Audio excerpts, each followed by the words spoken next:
My beloved children, come and rest your weary hearts for a moment. I see you there, carrying burdens that were never meant to be yours, reacting to every wind that blows, every criticism that comes your way, every disappointment that crosses your path. You live as though you are at the mercy of every circumstance, every person's opinion, every twist of fate. Your days are filled with emotional turbulence. Someone speaks harshly to you at work, and your peace is shattered for hours. A plan falls through, and anxiety consumes your thoughts. A friend disappoints you, and bitterness takes root in your heart. You check your bank account, and fear grips you. You see others succeeding while you struggle, and envy poisons your joy. You move through life like a small boat on a stormy sea, tossed about by every wave at the mercy of forces beyond your control. And in your exhaustion from this constant reactivity, you wonder if there might be another way to live. Today, I want to teach you something that will revolutionize not just how you appear to others, but how you experience life itself. I want to show you how to develop what appears to be an unshakable calm, a divine indifference to the storms that rage around you. This is not about becoming cold or disconnected from life. This is not about suppressing your emotions or pretending problems don't exist. This is not about building walls around your heart or numbing yourself to life's experiences. This is about accessing a deeper source of strength, a wellspring of peace that runs so deep within you that surface disturbances cannot touch it. Listen carefully, for what I am about to share with you has the power to transform you from someone who is constantly reactive, constantly disturbed, constantly thrown off balance, into someone who moves through life with the serene confidence of one who knows a secret that others have not yet discovered. Let me begin with a truth that may surprise you. The ability to act as if nothing bothers you is not actually about the things that happen to you. It is about understanding who you truly are beneath all the roles you play, all the identities you've adopted, all the fears you've accumulated. Picture a mighty oak tree during a fierce storm. The winds howl around it, bending its branches this way and that. The rain lashes against its leaves. Lightning illuminates the sky with brilliant flashes. Thunder shakes the very ground. But what keeps this tree standing while smaller plants are uprooted and blown away? It is not that the tree doesn't feel the storm. Every part of it is affected by the wind and rain. The branches bend, the leaves flutter wildly, the trunk sways with the gusts. But the tree has roots that go deep, deep down into the earth, drawing from a source of stability and nourishment that the storm cannot touch. These roots have been growing for decades, spreading wide and diving deep, creating a foundation that is actually stronger than the temporary fury of any storm. You, my dear one, are like this tree. The surface of your life, your thoughts, your emotions, your circumstances may be tossed about by the storms of daily existence, but there is something in you that goes much deeper than these surface experiences. There is a part of you that is rooted in the eternal, connected to the divine, anchored in a love and peace that no external circumstance can disturb. The secret to acting as if nothing bothers you is not to pretend that the storms aren't happening. It is to know with absolute certainty that your roots go deeper than any storm can reach. But here's what most people don't understand. These spiritual roots don't grow automatically. Just as the oak tree's physical roots must be nourished and tended, your spiritual roots must be consciously cultivated through daily practice, consistent attention, and deliberate choice. When you were young, you may have learned to find your identity and security in external things, other people's approval, your achievements, your possessions, your reputation. These became your shallow roots. And when storms come, when people disapprove, when you fail at something, when you lose what you thought you needed, these shallow roots cannot hold you steady. But I am here to teach you how to grow deeper roots, roots that reach down into the bedrock of your true identity as a beloved child of the Most High.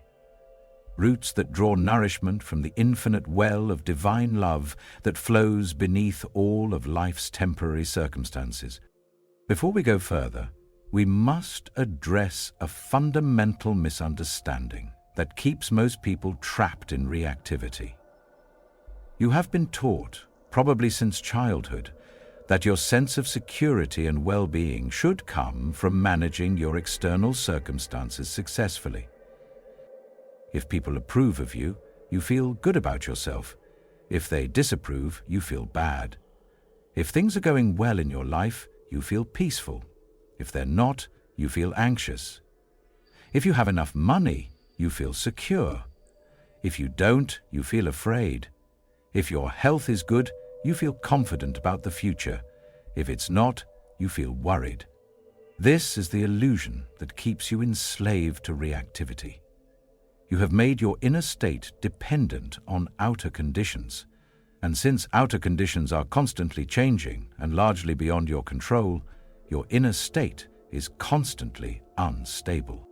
Let me tell you about a wealthy merchant who built his entire sense of security on his business success. When business was good, he was happy and confident. When business was poor, he was anxious and depressed. His mood rose and fell with his profits, like a boat on the waves. One day, a wise teacher visited his shop and observed his constant worry about sales, customer reactions, and competition. The teacher asked, "My friend, were you happy before you became a merchant?" "Of course," the man replied. "I was young and carefree." "And what made you happy then, when you had no business success to rely upon?" The merchant paused, remembering. "I suppose I was happy just to be alive. I found joy in simple things, a beautiful sunset, a good meal with friends, the feeling of my body moving through space." "And where did that happiness come from?" the teacher pressed. "It came from within me, I suppose." "Exactly," the teacher smiled. "And it is still there, waiting beneath all your worries about external success. You have simply forgotten how to access it because you've made your peace dependent on things that are constantly changing. This is the heart of the matter, beloved. The peace you seek has never been dependent on external circumstances. It is your birthright, your natural state, the very essence of who you are. But you have covered it over with layers of conditioning that tell you it's somewhere else, something you have to achieve or maintain through managing your life perfectly. Now, let me teach you about what I call divine detachment. This is different from human indifference, which comes from a hardened heart or a disconnected spirit. Human indifference says, "I don't care," because caring hurts too much. Divine detachment says, "I care deeply, but my caring is not dependent on specific outcomes." When someone criticizes you unfairly, what typically happens? Your ego immediately rises up in defense. Your mind begins constructing arguments, replaying the criticism, planning your rebuttal. Your body tenses with stress hormones. Your peace is completely shattered by words that are nothing more than vibrations in the air, sounds that have no power except what you give them. But what if you understood that criticism from others is simply their attempt to process their own pain, their own insecurity, their own confusion?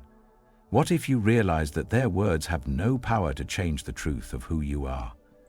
What if you were so secure in your identity as a beloved child of the Most High that human approval or disapproval became merely interesting information rather than a threat to your well-being. This is divine detachment, not caring less about people, but caring so much about truth that you're not enslaved by people's opinions of you. Let me share with you a story that illustrates this principle. There once was a master craftsman who was commissioned to create a beautiful sculpture for the town square.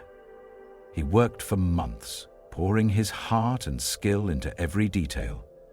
He would rise before dawn and work until late in the evening, carefully shaping each curve, polishing each surface, ensuring that every element reflected his highest understanding of beauty and proportion. When the sculpture was unveiled, the townspeople gathered to see it. Some people praised it as a masterpiece, calling it the most beautiful work of art they had ever seen. They spoke of how it moved them to tears, how it captured something divine and transcendent. Others criticized it harshly, calling it ugly and worthless, saying it was a waste of stone and space. They complained that it didn't match their idea of what public art should be. A young apprentice who had watched the master work asked him, "How can you remain so calm when people say such terrible things about your work? Doesn't it hurt to hear them dismiss months of your labor and skill?" The master smiled gently and replied, "My dear student, I did not create this sculpture for the approval of others. I created it as an offering of my highest skill and devotion to the divine source of all beauty. Whether people praise it or criticize it does not change the love I put into it or the skill with which it was crafted. Their opinions are about them, their tastes, their experiences, their capacity to perceive beauty, not about the sculpture or about me." The apprentice then asked, "But surely praise feels better than criticism?" "Of course," the master replied. "I am human, and praise is pleasant to receive. But I have learned not to let praise inflate my ego any more than I let criticism deflate it. Both praise and criticism are temporary weather patterns that pass through the sky of human opinion. The quality of my work and the satisfaction I take in doing it well, these are what endure. These are what give my work its value, regardless of how it is received." The apprentice was quiet for a moment, then asked, "How did you learn to see it this way?" "Through practice," the master said. "I used to be devastated by criticism and intoxicated by praise. Both responses took me away from the true joy of creating. Over time, I learned to find my satisfaction in the process of creation itself, in the offering of my gifts, in the alignment with beauty and truth that happens when I work from my deepest inspiration.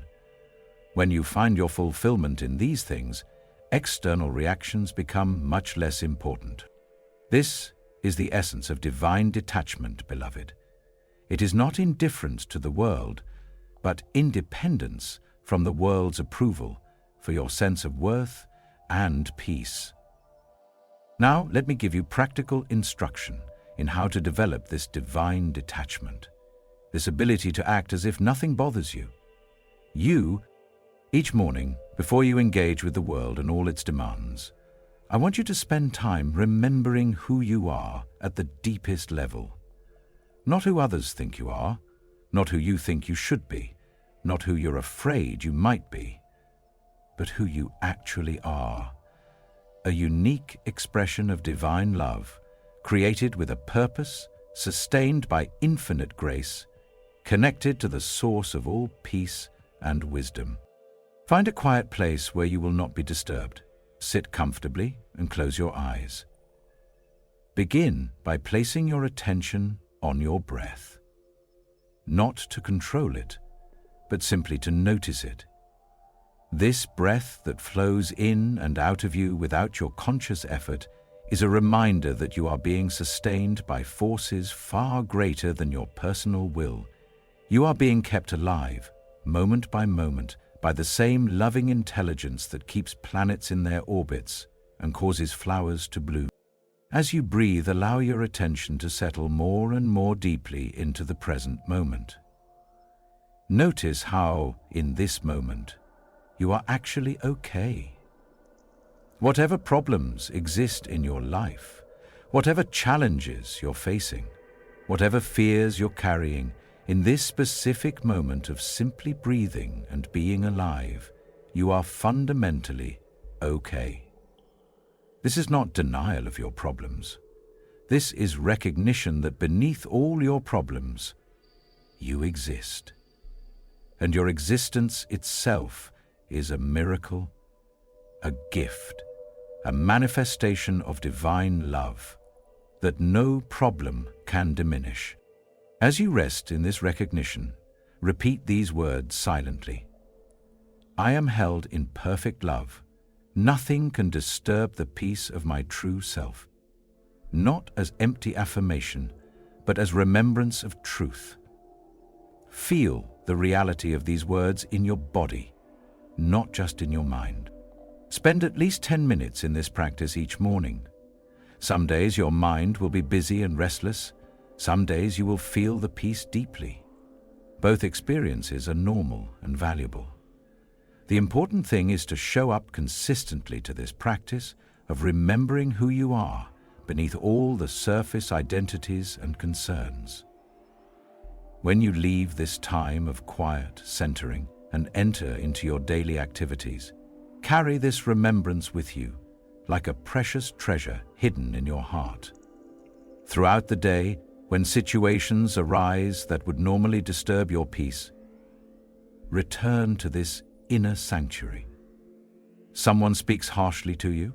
Before reacting, take one conscious breath and remember, I am held in perfect love. This person's anger is about their pain, not about my worth. This doesn't mean you accept abusive behavior or fail to set appropriate boundaries. It means you respond from a place of centered strength rather than reactive hurt. You face a disappointment or setback. Before spiraling into anxiety, return to your breath and remember, I am being guided by infinite wisdom. What appears to be a problem may be a redirection towards something better. This doesn't mean you don't take practical steps to address challenges. It means you take those steps from peace rather than panic. Do you encounter criticism or rejection? Before your ego leaps to defend itself, find your center and remember, my identity is not determined by other people's opinions. I am who the divine says I am. This doesn't mean you ignore all feedback or become arrogant. It means you can receive input without being devastated by it. Now, let me address something that often confuses people who are learning this teaching. They wonder, if I'm supposed to act as if nothing bothers me, does that mean I shouldn't feel emotions? Should I suppress my anger, sadness, and fear? This is a crucial misunderstanding that must be cleared up. Acting as if nothing bothers you does not mean not feeling emotions. It means not being controlled by emotions. It means not allowing emotions to determine your actions and responses. Emotions are like weather patterns in the sky of your consciousness. They arise, they exist for a while, and they pass away. Just as you don't try to control the weather outside, you don't need to control the emotional weather within you. But just as you can choose how to dress for the weather and whether to go outside during a storm, you can choose how to respond to your emotions. When anger arises, you can notice it and say, anger is present. What is this anger trying to tell me? Perhaps a boundary has been crossed and needs to be addressed. Let me feel this anger fully, understand its message, and then choose how to respond wisely. When sadness appears, you can welcome it and say, sadness is here. What is this sadness about? Perhaps I am grieving a loss or feeling disappointed about an outcome. Let me honor this sadness and allow it to move through me without drowning in it. When fear shows up, you can acknowledge it and say, "Fear is visiting. What is this fear alerting me to? Perhaps there is a real danger to be addressed, or perhaps this is old conditioning that needs to be examined. Let me listen to the information this fear brings, without being paralyzed by it." You see, beloved, the goal is not to become emotionally numb or spiritually perfect. The goal is to develop a healthy relationship with your emotions where they serve you rather than enslaving you. When you are not afraid of your emotions, when you don't resist them or try to suppress them, they actually move through you more quickly and cleanly. The person who truly acts as if nothing bothers them is not someone who feels no emotions. They are someone who feels emotions fully but is not defined by them. Someone who can experience the full spectrum of human feeling without losing their connection to inner peace. Think of it this way. Imagine you are sitting by a river, watching the water flow past. Sometimes the water is calm and peaceful. Sometimes it rushes quickly over rocks, creating turbulence and white water. Sometimes debris floats by, fallen branches, leaves, even garbage that someone has thrown in. Now, you could try to control the river, to make it always flow calmly, to prevent any debris from floating past, but this would be impossible and exhausting. Or you could jump into the river and be carried away by whatever is floating past, tumbling helplessly in the current. But there is a third option. You can remain seated on the bank, observing it all with interested awareness. You can appreciate the beauty of the calm stretches and the power of the turbulent ones. You can notice the debris without jumping in to collect it or being disturbed by its presence. You remain connected to the river. It is part of your environment, part of your experience. But you are not overwhelmed by it. This is the relationship I want you to develop with your emotions. They are part of your human experience, part of the richness of being alive in a physical body, but they are not who you are. You are the awareness that observes them, the consciousness in which they arise and pass away. Here is something crucial you must understand. Acting as if nothing bothers you does not mean becoming passive or allowing others to mistreat you. It does not mean failing to address problems or stand up for what is right. It means responding from a place of inner strength rather than reacting from a place of inner wound. When you are truly centered in your divine identity, you become capable of what I call non-reactive response.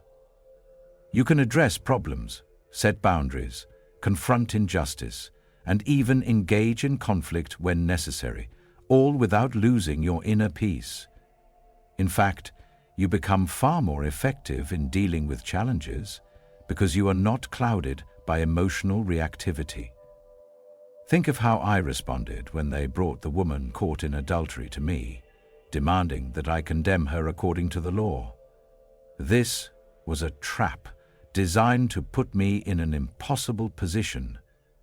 If I said she should be stoned, I would be violating the Roman law that forbade Jews from carrying out executions.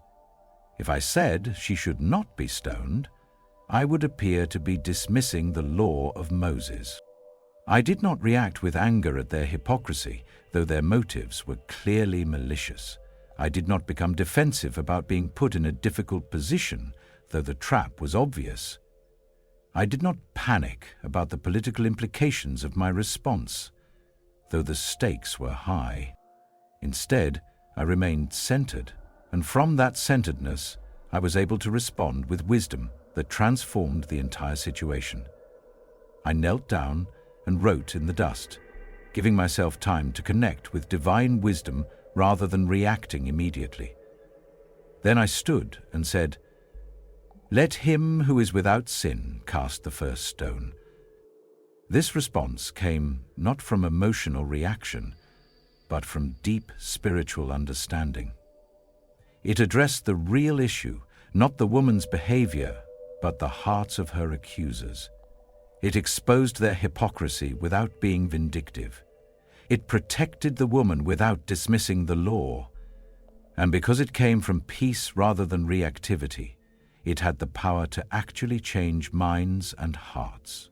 One by one, her accusers dropped their stones and walked away, beginning with the oldest, who had enough life experience to recognize the truth of what I had said. This is the power available to you when you learn to respond from your center rather than react from your wounds. You become a force for healing rather than a multiplier of conflict. You become someone who can address even difficult situations with wisdom and love. Let me give you another example from daily life. Imagine that a co-worker speaks to you disrespectfully in front of others. The reactive response might be to speak back disrespectfully, to gossip about them later, or to harbor resentment that poisons your own peace. The non-reactive response might be to remain calm in the moment, then later approach that person privately and say something like, "I noticed that our interaction earlier seemed tense. Is there something I've done that has upset you? I'd like to understand and see if we can find a better way to work together." This response addresses the problem without escalating the conflict. It comes from strength rather than defensiveness. It seeks understanding rather than revenge. And it often leads to resolution rather than ongoing tension. One of the primary reasons people are constantly bothered, constantly disturbed, constantly reactive is because they have believed the illusion that they should be able to control their circumstances, other people's behavior, and life's outcomes. Let me tell you plainly, this belief is the source of most human suffering. You were never meant to control these things. You were meant to respond to them with wisdom, love, and faith, but not to control them.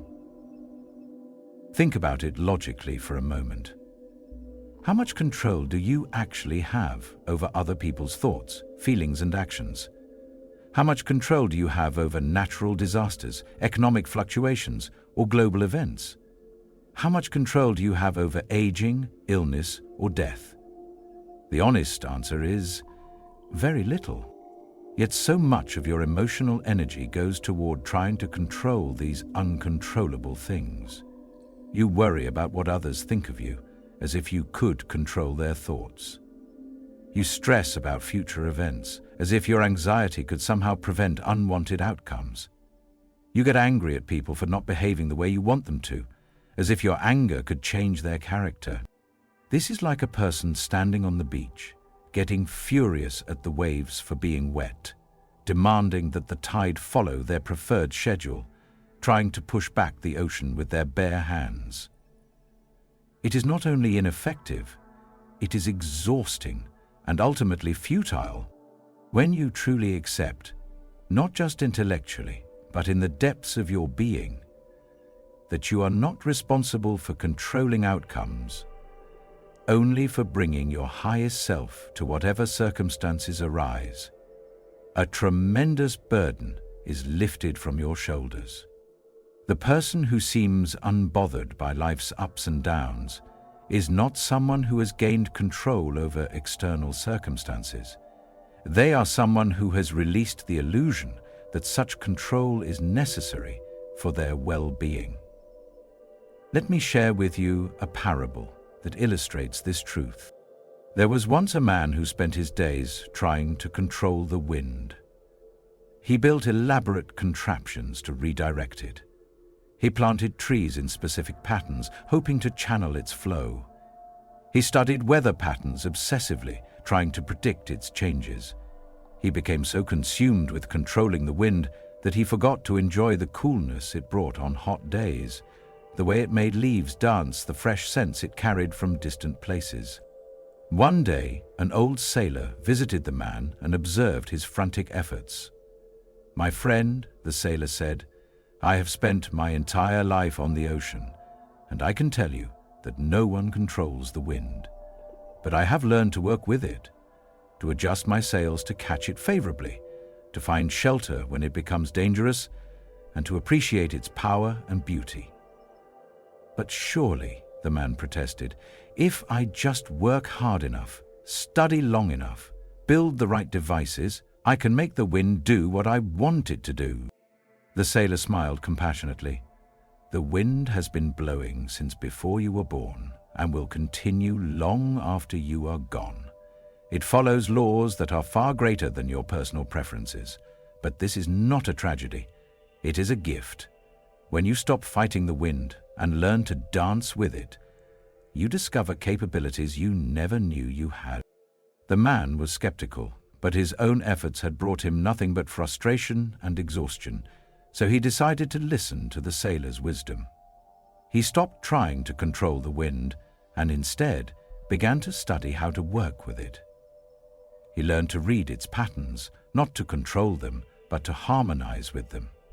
He discovered the joy of letting it fill his sails and carry him to places he never could have reached through his own efforts alone. This is the shift that must happen in your consciousness, beloved. Life is like the wind, powerful, unpredictable, following laws that are greater than your personal will. You can exhaust yourself trying to control it, or you can learn to dance with it. When you choose to dance, you discover that life becomes your partner rather than your adversary. Now, let me address something that troubles many people when they first hear this teaching. They wonder, if I act as if nothing bothers me, does that mean I don't care about solving problems or making things better? Does it mean I become passive and irresponsible? This is a profound misunderstanding. When you are no longer emotionally reactive to problems, you become far more effective at actually solving them. Emotional reactivity clouds judgment, creates tunnel vision, narrows your range of options, and often makes problems worse rather than better. The person who appears unbothered by problems is not someone who doesn't see problems or doesn't care about solutions. They are someone who can look at problems with clear eyes, unclouded by panic or desperation. They can see creative solutions that emotional reactivity would never allow them to perceive. Let me give you an example from my own experience. When I learned that Lazarus was ill, my disciples expected me to rush immediately to his bedside. They were confused and perhaps thought I didn't care enough about my friend when I didn't respond with the urgency they expected. But I was not unbothered by Lazarus's condition because I didn't love him. On the contrary, I loved him deeply. I was unbothered because I could see a bigger picture, a greater possibility. My peace in that situation came not from indifference, but from trust in the Father's plan and timing. When we finally arrived, Lazarus had been dead for 4 days. My disciples were devastated. Martha and Mary were grieving. The mourners were wailing. Everyone was consumed with the tragedy of loss. But because I had not been overwhelmed by reactivity, because I had remained connected to divine wisdom rather than getting caught up in human emotions, I was able to see what others could not. This was not just a tragedy to be endured, but an opportunity for a demonstration of divine power that would strengthen many people's faith. The result was not just Lazarus's healing, but a miracle that revealed the power of life over death, hope over despair, love over loss. If I had reacted with panic and rushed to prevent his death, this greater miracle would never have occurred. This is what becomes possible when you learn to respond from peace rather than react from fear.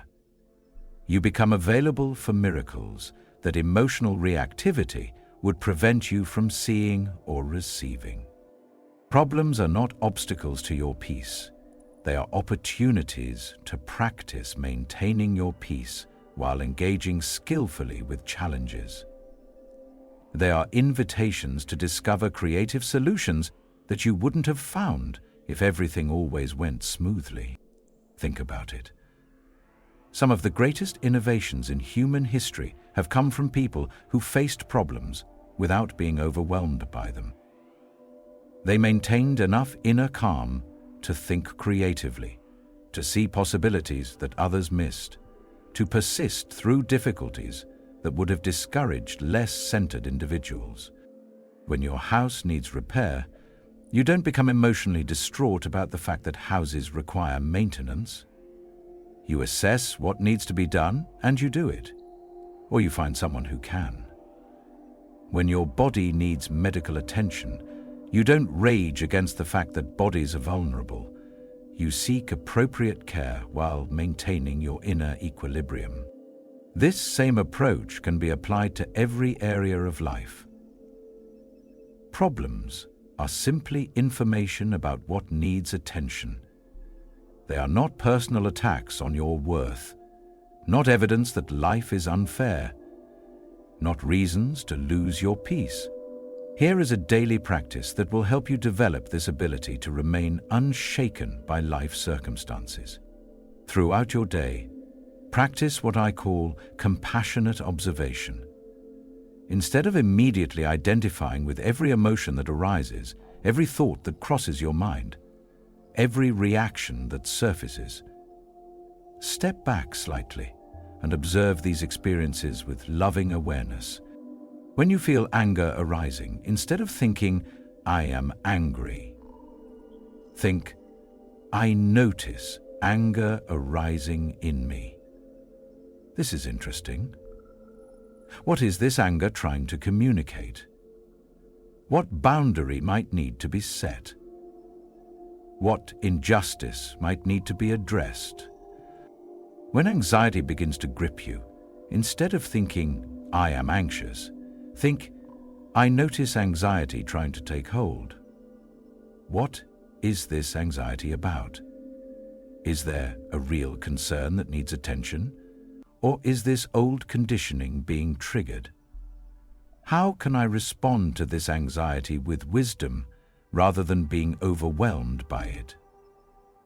When sadness appears, instead of thinking, "I am sad," think, "Sadness is visiting me right now."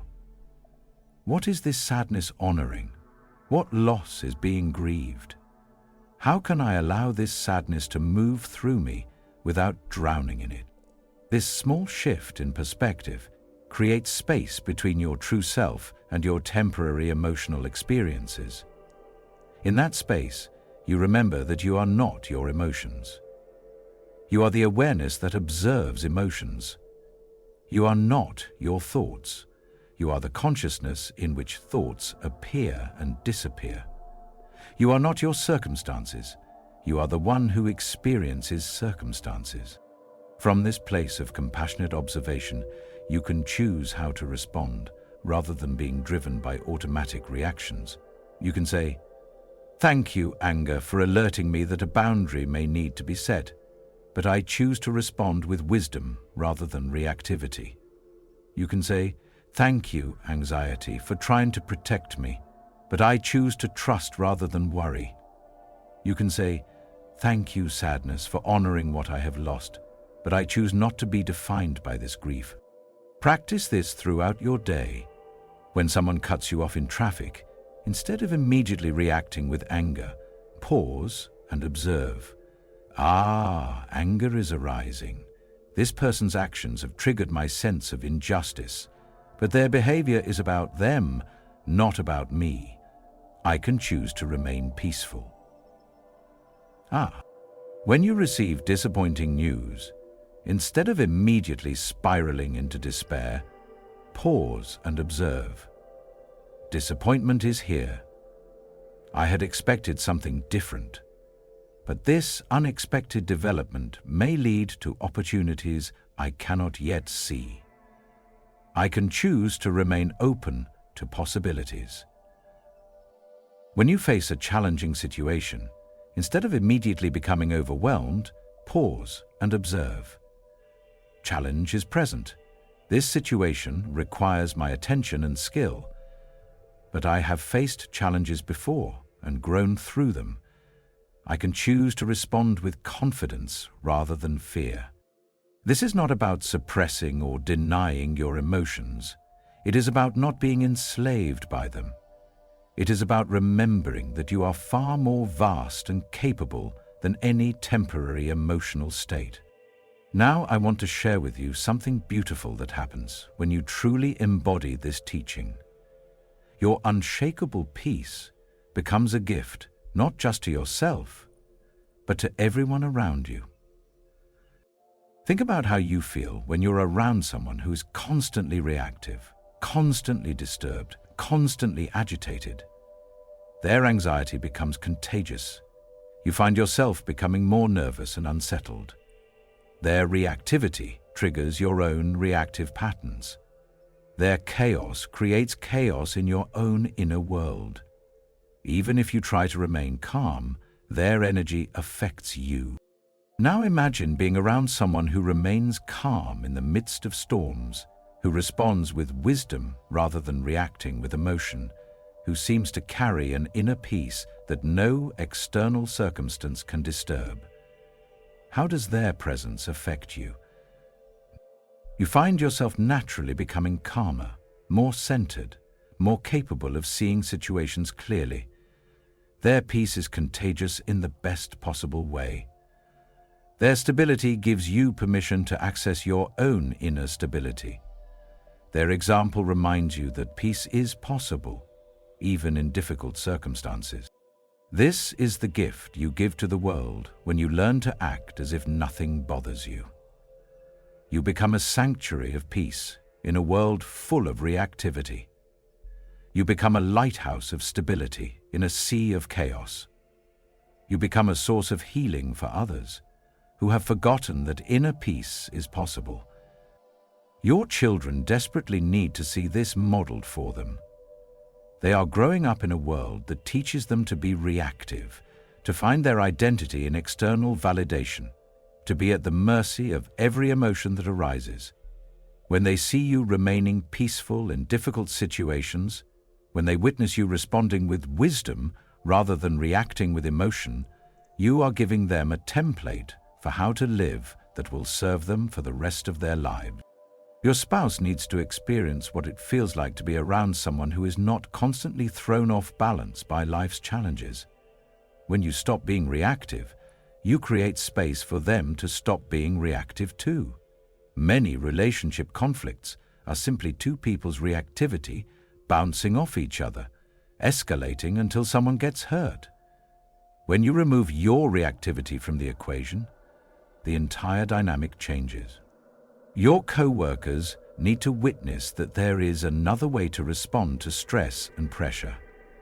The workplace has become a breeding ground for anxiety, competition, and constant reactivity. When you demonstrate that it's possible to remain calm and effective under pressure, you give others permission to try a different approach.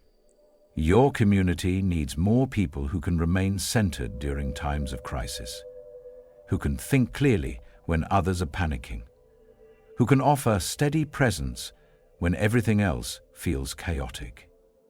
The world needs more people who remember how to be peaceful, who can model what inner stability looks like, who can demonstrate that human beings are capable of something greater than constant reactivity. You live in a time when people want to understand the mechanisms behind spiritual practices, so let me speak to that part of your mind as well. When you practice the kind of centered awareness I am teaching you, you are actually changing the physical structure of your brain. Your brain has been trained to operate from what scientists call fight or flight mode, a state of constant alertness to potential threats, ready to react immediately to any sign of danger. This made sense when humans faced primarily physical threats, wild animals, natural disasters, attacks from enemies. In those situations, immediate reactive responses could save your life, but in modern life, most of your threats are psychological.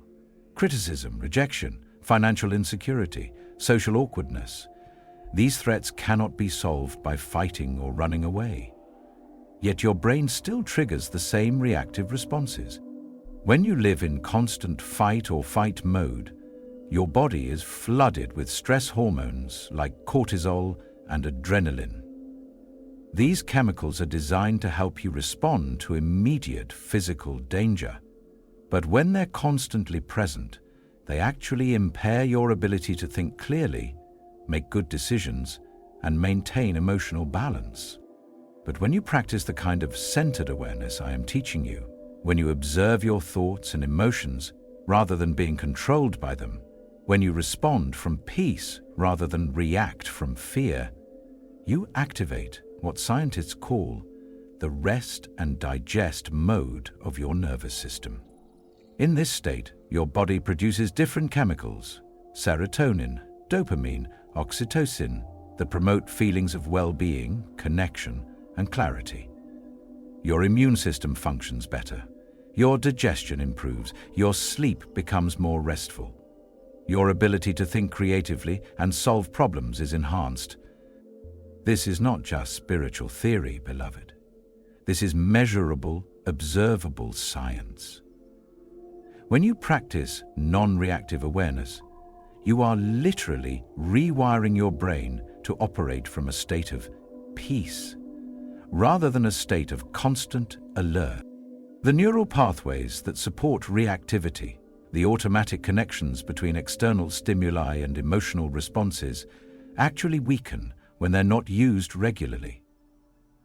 Meanwhile, the neural pathways that support centered awareness, the connections between conscious observation and wise response, strengthen with practice. This means that what initially requires conscious effort eventually becomes natural and automatic. The peace that you must deliberately choose at first becomes your default state. The wisdom that you must consciously access in challenging moments becomes readily available without struggle. This is why I emphasize practice, beloved. You are not just developing spiritual discipline, you are physically transforming your brain to support the kind of consciousness you want to embody. But let me share with you the deepest level of this teaching, the truth that makes all the practical techniques possible and gives them their real power. You are not your circumstances. You are not your relationships. You are not your successes or failures. You are not your past mistakes or future fears. You are not even your thoughts and emotions, though these are experiences you have. You are something far more essential, far more enduring. You are a point of consciousness through which divine love experiences itself in human form. You are a unique expression of infinite creativity. You are a beloved child of the Most High, temporarily wearing human form, but never limited by it. When you truly know this, not just believe it intellectually, but know it in your bones, feel it in your cells, recognize it as the most fundamental truth about yourself, then nothing in the temporary realm of human experience can fundamentally disturb you. Problems are just problems to be solved, not threats to your identity. Criticism is just information about other people's perspectives, not verdicts on your worth. Setbacks are just redirections, not disasters. Pain is just sensation to be felt and understood, not evidence that life has gone wrong. Loss is just change to be accepted, not proof that love is unreliable. From this place of knowing who you truly are, you can engage fully with life without being enslaved by it. You can care deeply without being devastated when things don't go as planned. You can love without being destroyed when love is not returned. You can serve without being discouraged when your service is not appreciated. You can feel all the emotions that make life rich and meaningful without being defined by those emotions. You can face all the challenges that make life interesting without being overwhelmed. You can participate in all the relationships that make life beautiful without being dependent on those relationships for your sense of worth. This is true freedom, beloved. Not freedom from life's experiences, but freedom within life's experiences. Not the ability to control what happens to you, but the ability to choose how you respond to what happens to you. When you begin to embody this teaching, one of the first places you will notice changes is in your relationships. This happens because most relationship problems are actually reactivity problems in disguise. Think about the last argument you had with someone you care about. What really caused the conflict? Was it the surface issue you were arguing about? Or was it the way both of you reacted to being misunderstood, unappreciated, or challenged? Most arguments escalate not because the initial disagreement is so serious, but because both people become reactive. One person feels criticized and becomes defensive. The other person feels dismissed and becomes more insistent. The defensiveness triggers more insistence, which triggers more defensiveness, until both people are much more upset about how they're being treated in the argument than about whatever started it. But watch what happens when you remove your reactivity from this dynamic. When someone speaks to you in an upset or critical way, instead of immediately defending yourself or counterattacking, you pause and remember who you are.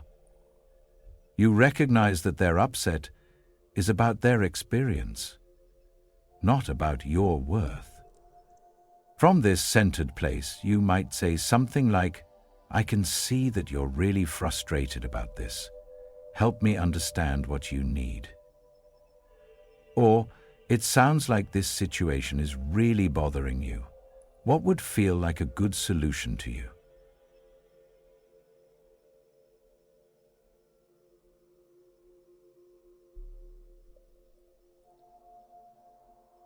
End of Book 6.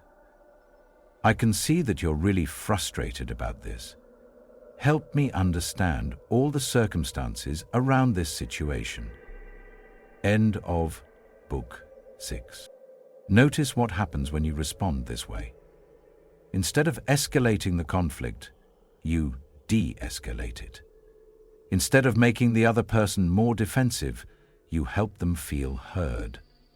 Instead of creating more distance between you, you create space for real communication. This doesn't mean you become a doormat or fail to express your own needs and boundaries. It means you express them from a place of centered strength rather than reactive defensiveness. Let me give you another example. Imagine that your teenager comes home an hour past curfew and speaks disrespectfully when you ask where they've been. The reactive response might be to become angry, raise your voice, and get into a power struggle about respect and responsibility. The non-reactive response might be to remain calm and say something like, "I was worried when you didn't come home on time. I need you to help me understand what happened, and then we need to talk about how to handle curfews going forward." This response addresses the real issues, safety, communication, and mutual respect, without creating a battle of wills that nobody can win.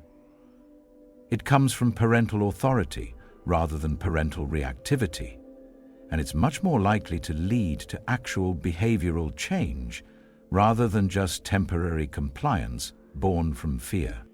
When you stop being reactive in your relationships, you give the other person space to stop being reactive too. You create an environment where real issues can be addressed rather than just emotional reactions to emotional reactions.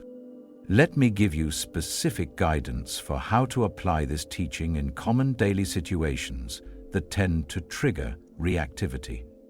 When your plans fall through, instead of immediately becoming frustrated or disappointed, pause and remember that you don't control outcomes, only your responses to outcomes.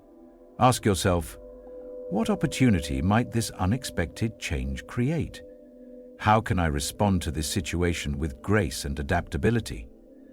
Sometimes the best experiences come from plans that didn't work out as expected.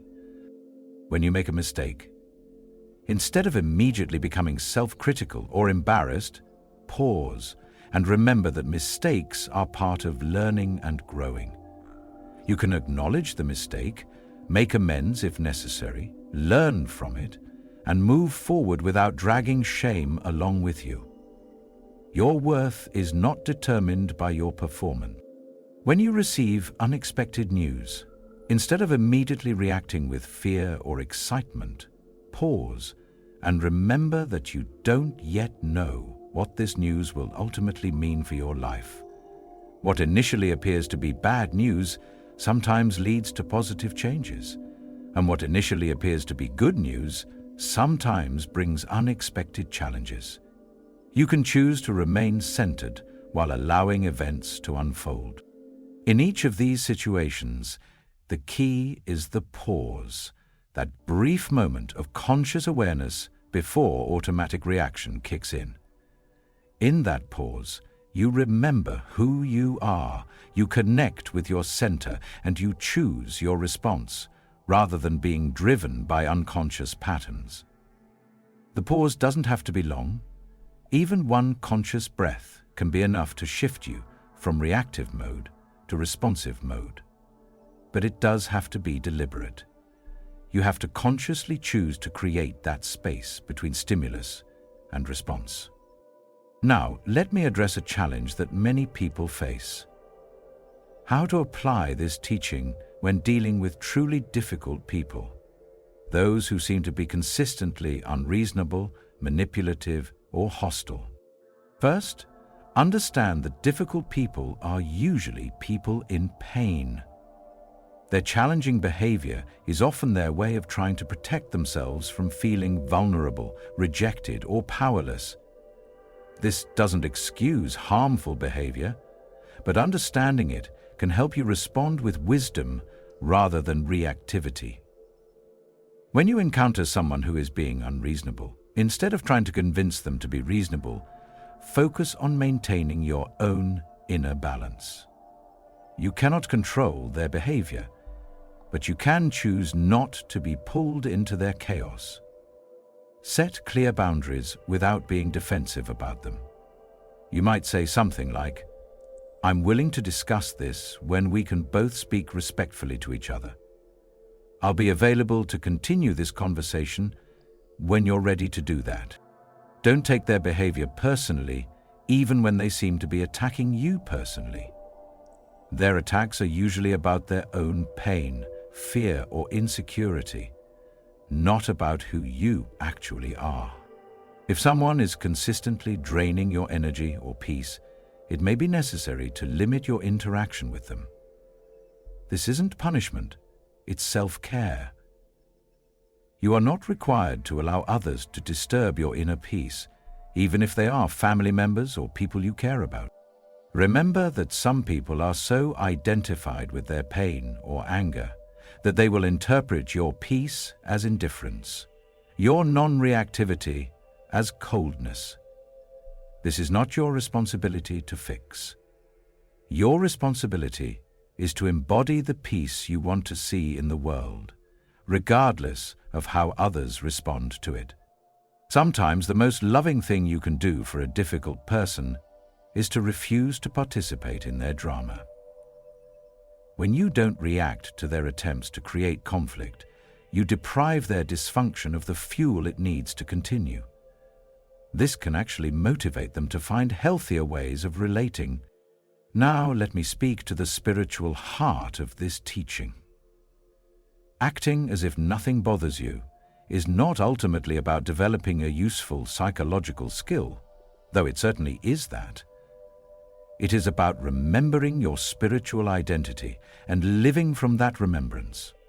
When you know, really know, that you are held in infinite love, that your life has divine purpose, that you are being guided by wisdom greater than your own, then the temporary troubles of human existence cannot shake your fundamental peace. This doesn't mean you become passive or fatalistic.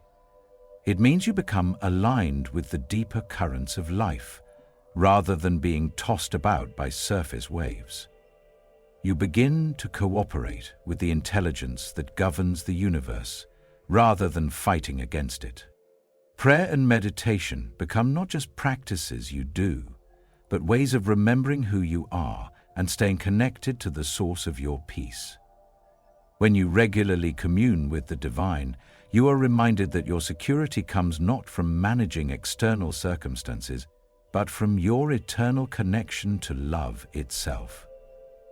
In those quiet moments of prayer, you remember that you are not alone in facing life's challenges.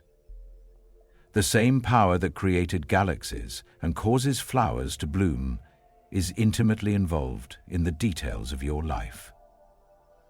This power is not separate from you. It is the very essence of who you are. When you truly grasp this truth, problems become opportunities to trust in divine wisdom. Conflicts become chances to practice divine love.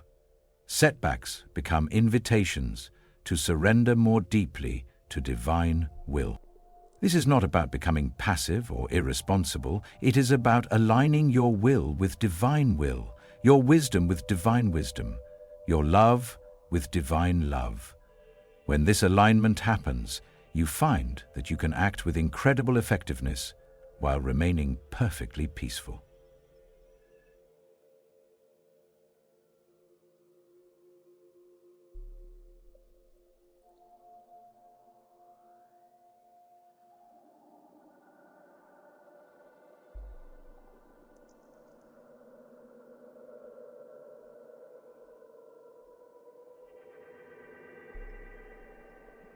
When this alignment happens, you find that you can act with incredible effectiveness while remaining perfectly peaceful. Let me paint for you a picture of what your life can become as you master this teaching. Imagine waking up each morning with a deep sense of inner peace that doesn't depend on what the day might bring. You know that whatever challenges arise, you have access to wisdom, strength, and love sufficient to meet them. Imagine moving through your day with unshakable confidence. Not arrogance or superiority, but the quiet confidence that comes from knowing who you are and whose you are. Other people's opinions, while interesting, do not determine your mood or self-worth. Imagine facing problems with curiosity rather than anxiety, seeing them as puzzles to solve rather than threats to endure. Your mind is clear because it's not clouded by emotional reactivity, so you can see creative solutions that others miss. Imagine interacting with difficult people from a place of compassion rather than defensiveness. You can set boundaries when necessary, speak truth when appropriate, and offer help when possible, all without losing your inner equilibrium. Imagine experiencing the full range of human emotions, joy, sadness, anger, fear, love, without being enslaved by any of them. You feel them fully, learn from them, and then let them pass through you, like weather patterns across the sky. Imagine being the person others turn to in times of crisis, because they know you will remain calm and offer wise counsel. Your presence becomes a source of peace for others, because you have learned to access the peace that is your birthright. Imagine ending each day with gratitude rather than regret, knowing that you showed up as your highest self regardless of what circumstances you encountered. Your sense of fulfillment comes not from having everything go your way, but from having remained true to your deepest values. This is not fantasy, beloved. This is the natural result of consistently practicing the principles I am teaching you. Every person who has ever achieved deep inner peace has done so by learning to act as if nothing bothers them, not because they stop caring, but because they learn to care from a place of strength rather than vulnerability. Now, as we draw near to the end of our time together today, let me give you a clear path forward for implementing this teaching in your daily life. First, commit to a daily practice of remembering who you are. Spend at least 10 minutes each morning in quiet reflection, prayer, or meditation. Use this time to connect with your deeper identity as a beloved child of the divine, supported by infinite love and guided by perfect wisdom. Second, practice the pause throughout your day. When you notice reactivity arising, anger, anxiety, defensiveness, irritation, take one conscious breath before responding. In that breath, remember your true identity and choose your response from that centered place. Third, practice compassionate observation of your thoughts and emotions. Instead of immediately identifying with every feeling that arises, step back slightly and observe these experiences with loving awareness. Remember that you are not your emotions. Fourth, commit to responding rather than reacting in your relationships. When others are upset, angry, or critical, resist the urge to immediately defend yourself or counterattack. Instead, try to understand what they're really communicating beneath their emotional expression. Fifth, develop a daily gratitude practice. Each evening, reflect on 3 things from your day that you can appreciate. Moments when you remained centered, people who showed kindness, experiences that brought you joy. This helps train your mind to focus on what's working rather than what's wrong. Sixth, find others who are walking this same path of inner development. Whether through a spiritual community, a study group, or simply friends who share your commitment to growth, surround yourself with people who support your evolution toward peace rather than pull you back into reactivity. Seventh, be patient and compassionate with yourself as you learn. This is a practice, not a perfection. You will have days when you're reactive, when you lose your center, when you forget everything I've taught you today. On these days, simply return to the practice without self-judgment. Every moment is a new opportunity to choose peace. Here is what I promise you, if you commit to this path. Within a matter of weeks, people will begin to notice something different about you. They may not be able to name what it is, but they will sense a quality of calm strength that draws them to you. More importantly, you will begin to experience life from a completely different perspective. Instead of feeling like a victim of circumstances, you'll feel like a conscious participant in your own experience. Instead of being tossed about by every wind that blows, you'll feel anchored in something stable and enduring. The anxiety that has plagued you will begin to fade, not because your problems disappear, but because you discover that your well-being does not depend on the absence of problems. The hurt that others' words and actions used to cause you will lose its power, not because you care less about people, but because you care more about truth than about opinions. You will sleep better at night, knowing that you are held in love, regardless of what happened during the day. You will wake up more peacefully, not because you know what the day will bring, but because you know that whatever it brings, you have access to a source of strength that is more than sufficient. But most importantly, you will become a healing presence in the world. Your peace will be medicine for anxious hearts. Your stability will be an anchor for those who feel lost at sea. Your example will remind others that inner peace is not just a beautiful idea, but a lived reality that is available to anyone willing to remember who they truly are. The world desperately needs people who remember how to be peaceful. Your family needs the stability you will embody. Your community needs the wisdom you will demonstrate.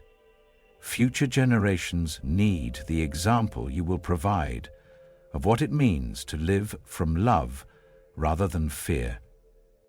But beyond all of these external benefits, you deserve to experience the joy and freedom that come from no longer being enslaved by circumstances, opinions, or emotions.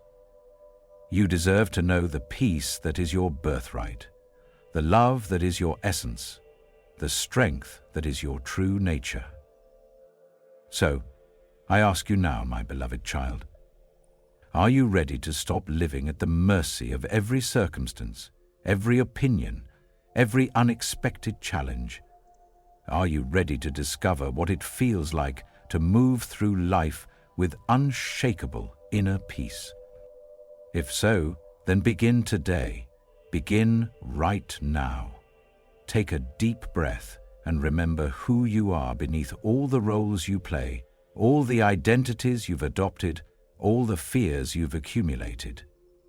You are beloved. You are held. You are more resilient and capable than you know. And nothing, absolutely nothing, can disturb the peace of your true self unless you give it permission to do so. The choice is always yours. In every moment, in every situation, in every relationship, you can choose peace over reactivity, love over fear, wisdom over emotion. Choose peace, beloved one. Choose to act as if nothing bothers you. Not because nothing matters, but because what matters most, your connection to divine love, your essential worth, your spiritual identity, cannot be threatened by anything temporary. Your life of unshakable peace is not just a possibility, it is your destiny. It is what you came here to remember, to embody, to share with a world that has forgotten how beautiful life can be when lived from the center of your being. Start today. Start now. With your very next breath, choose to remember who you are. With your very next interaction, choose to respond from peace rather than react from wound. With your very next challenge, choose to see an opportunity for growth rather than a threat to your well-being. The kingdom of heaven is not a place you go to after you die. It is a state of consciousness you can choose in this moment and every moment thereafter. It is the peace that passes all understanding,